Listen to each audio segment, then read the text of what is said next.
اللہ تعالیٰ کو ناراض کر دیا ہے ہم نے، اللہ کے ہم غصے کا مستحق بنا چکے ہیں اپنے آپ کو۔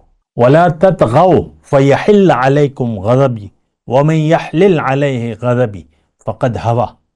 سرکشی نہ اختیار کرنا، اگر سرکشی اختیار کی تو میرا غصہ تم پر جائز ہو جائے گا، حلال ہو جائے گا، اور جس پر بھی میرا غصہ حلال ہو گیا وہ تو برباد ہو گیا۔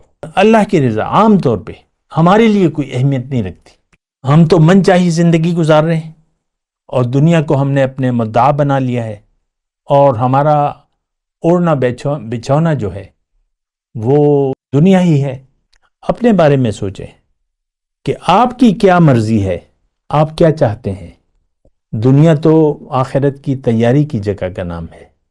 دنیا میں ہم اس لیے آئے ہیں کہ اللہ کی ملاقات کے لیے تیاری کریں اور اللہ کا رنگ اپنے اوپر چڑھا لیں اور اللہ کے اخلاق صفات کو اپنے اندر پیدا کریں، حضور صلی اللہ علیہ وسلم کا اتباع کریں، کامل اتباع کریں۔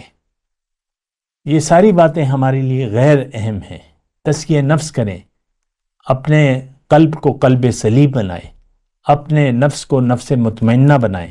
یہ ساری باتیں آپ کی سمجھ سے بالاتر ہیں کیونکہ آپ ایک فیصلہ کر چکے ہیں۔